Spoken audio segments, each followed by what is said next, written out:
Productivity is all about output divided by input. What it means that how much input you are adding into the system, how many labors, how many man hours are you adding into the system, and against that, how much output are you producing. Okay. So the productivity improves by two means. One, either you improve the output by keeping the same input, that is, you increase the production levels by keeping the same or lesser manpower. Or in other way, you can still improve the productivity at the same output level by reducing your input. That is, if the demand is a constraint that there is no further increase in the demand, the same output can be produced with a lesser labor. So that's where, and as productivity goes up, the labor cost comes down. And as the labor cost comes down, the variable cost comes down, and as the variable cost comes down, my overall cost comes down, and as my overall cost comes down, my profit level improves. So improving the labor productivity has a direct correlation to the profitability of any organization. And that's why each and every organization of the world always strives to improve its labor productivity. And the National Productivity Week is celebrated to actually remind all of us that we have a commitment to become more productive. Now, as I said, traditionally the organizations are improving the labor productivity. How they are improving the labor productivity? The typical tool which has been used to improve the labor productivity in industrial language, it is called as a work measurement. Whether you call it typical stopwatch method, time and motion study, or recent techniques like MTM, PMTS, MOST, and so on and on. All of these techniques are nothing but a work measurement techniques. Now what these techniques do? They break down the entire work into some smaller elements, and by different means, they measure the time required to perform any element. And against that, they compare, okay, then I will say, okay, fine, to complete one particular set of activity, it takes 10 minutes, means in 1 hour, I should be able to produce 6 components. And against that, we compare, okay, how much currently are we producing? Let's say I'm producing 5. And then we set up a norm that, okay, currently I'm producing 5, from through the work measurement techniques, we can go to 6. And that's how traditionally the organizations have been involved, or they are doing those initiatives to improve the productivity. But at the same time, for how many days can we continue this? There is always a limit to this. From 5, the day you will reach 6, what's next is the question. And that's where majority of the organization in the world are struggling today. They are struggling in the area of, once they reach 90 to 100% of an efficiency level against the work measurement, the next question they have in mind is what's next. And that's why in today's this video, I would like to talk about the steps which will answer this what's next. To understand this better, let's understand when you want to improve productivity, actually what you should be doing. Of course, work measurement goes without saying. I'm not underestimating the importance of work measurement. But yes, work measurement is the first step of productivity improvement. It is not the entire step. It's a first step. With work measurement, what you actually do is basically you write down the activities, and as I said, you are calculating the time. But along with the time, which we generally call it as a cycle time, we should also calculate one very important aspect. It is called work content. Is there any difference between cycle time and work content? Of course, yes. There's a big difference. Let me give you with one example. Let's say there's a machine, a CNC machine, a labor takes a component which takes 1 minute, puts it into the CNC machine for manufacturing. Let's say it takes 5 minutes, and again unloads that component. Let's say it takes another 1 minute. So what is the cycle time in this scenario? The cycle time in this scenario is 1 minute of loading, 5 minutes of machining, and 1 minute of unloading. So total 7 minutes. What is the work content over here? The work content over here is only 2 minutes. Now which are those 2 minutes? The 1 minute of loading and 1 minute of unloading makes it 2, while the remaining 5 minutes of processing, actually it was machine working and not the labor. That's why the productivity, the labor productivity is not at all associated with cycle time, but the labor productivity is always associated with the work content, because you are paying your labor for the work content and not the cycle time.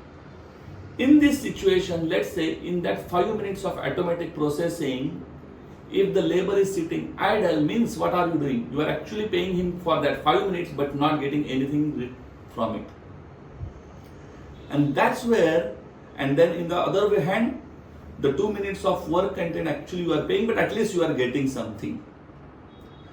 Typically the organizations are using the concepts as line balancing and so on to eliminate this issue. So what they will do, they will give them another machine. So let's say there is another CNC machine. So what they will say that, okay, today you are operating one machine, tomorrow start operating two machines. Means in those 5 minutes of auto processing, the labor will go out to some other machine, he will operate that machine, and that's how they will optimize the labor requirement, which is definitely an important step. So what we are doing in this, instead of one person, one machine, we are going to one person, two machines, so automatically my cost is coming down by 50%. So that's the first step. But unfortunately, many organizations stops there. The question is, again I am paying that labor for how many minutes? I am paying him for all 7 minutes, in which he is working now, instead of 2 minutes, he is working for 4 minutes, right? And this can go on and go on. Maybe I can add one more machine to make him work for 6 minutes out of that 7 minutes. That's okay. But again, it will have a limitation. I cannot give fourth machine to that labor. Means, from one man, one machine, I can, in this example, from one man, one machine, I can maximum go to one man, 3 machines. And then again the saturation will hit me. My labor productivity will remain saturated at that level. So is there something to go beyond this? The answer is yes. The answer is working on work content reduction program. Instead of focusing on labor productivity improvement program, focus on work content reduction program. What is this work content reduction program? The work content reduction program, if I want to apply in the similar example which I just quoted, there is a loading time of 1 minute, there is an unloading time of 1 minute. Can I reduce this time as well? So this is called the work content. Work content is that element of the entire cycle time where actually the human, the labor is physically working. If by some or other means, if I can reduce that 2 minutes to 1 minute, what will happen? Instead of 3 machines, now the labor will be able to operate 6 machines. Of course, one of you will say that fine, again now 6 has a limitation, right? Of course it has a limitation. The next step would be, can I make the work content 0? If I don't require a labor to perform this loading and unloading, my work content becomes 0. As soon as my work content becomes 0, my cost, the labor cost associated with that operation can also become 0. So my work content reduction program should have an ultimate goal. I'm saying that it might be an imaginary goal. Okay, it can be a dream, but to have as less work content as possible, or I will say the work content should be as near to 0 as possible. That's a program which will drive your productivity improvement initiatives to a great extent. So improving the labor productivity through work content reduction is the need of the hour.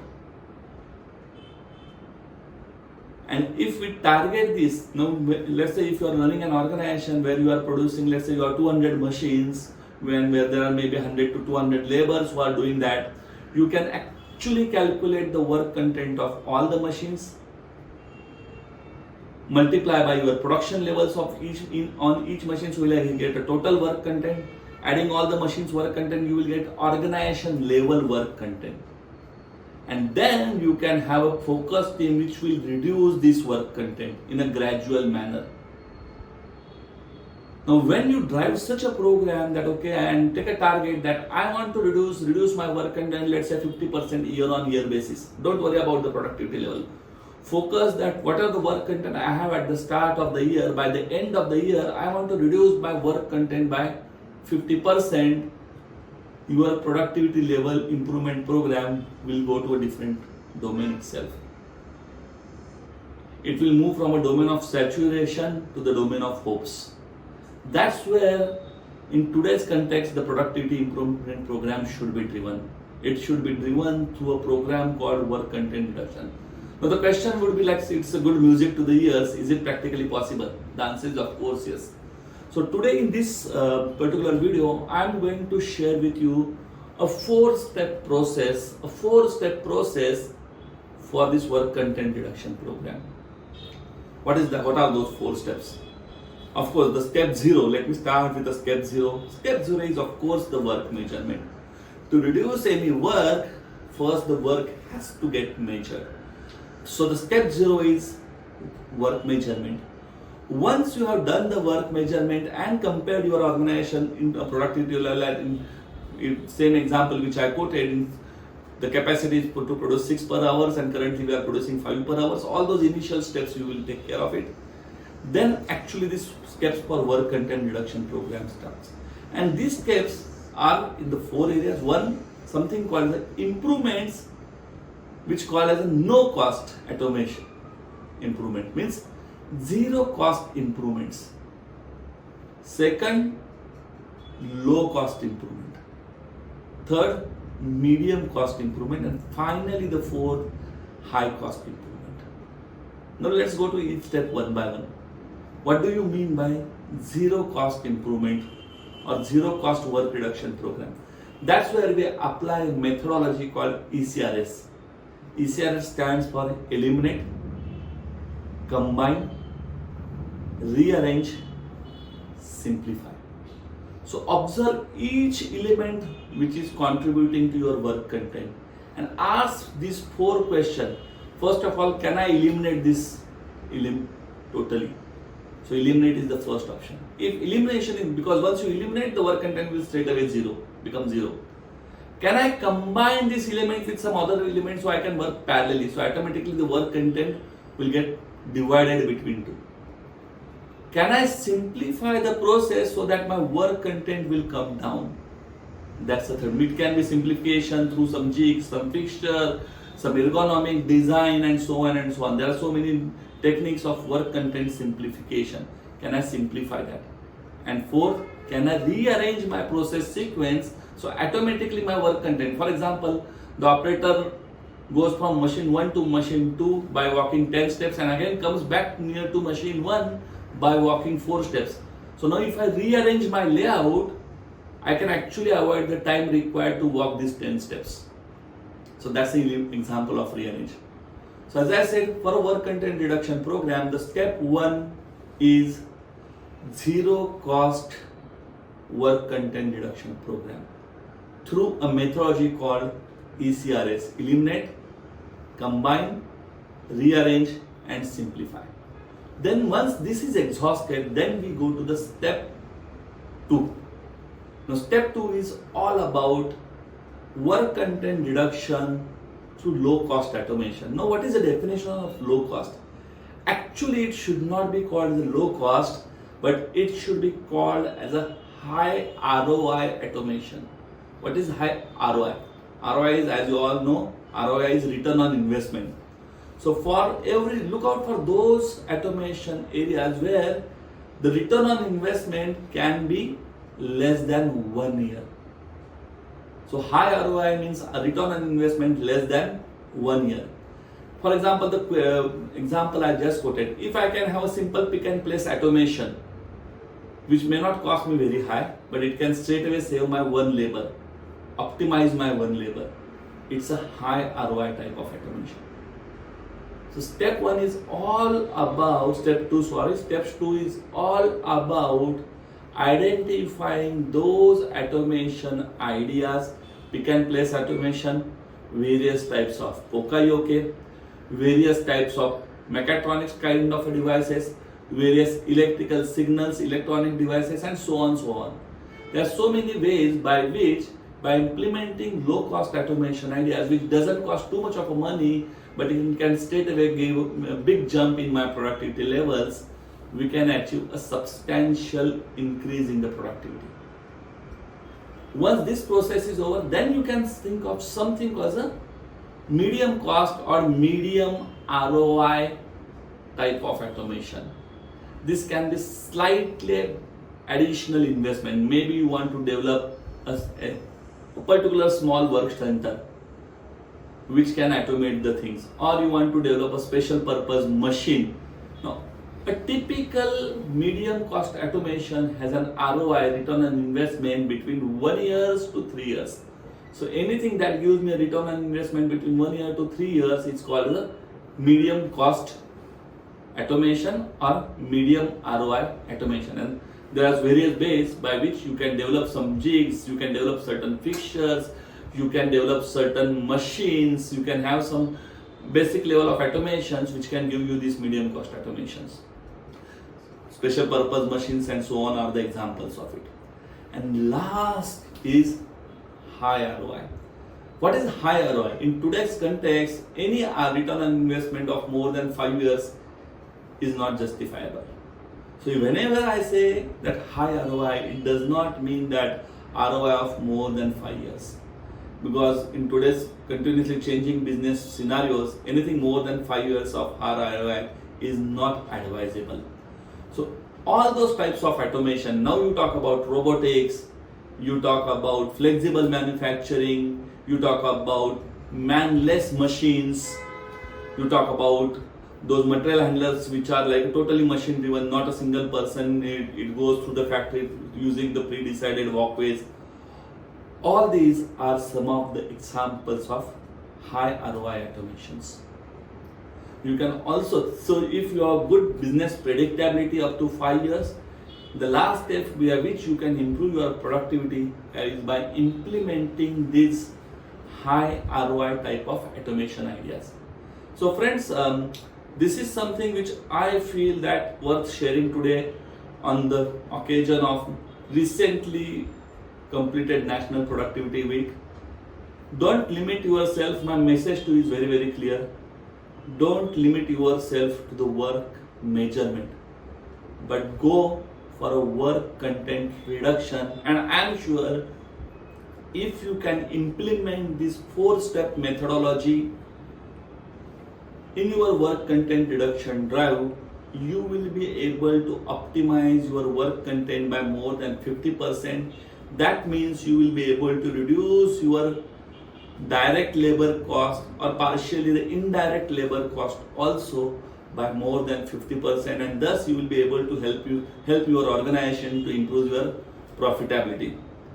So my best wishes to all of you, and I look forward listening from you or getting your feedback in your work content reduction initiative by implementing this 4-step methodology.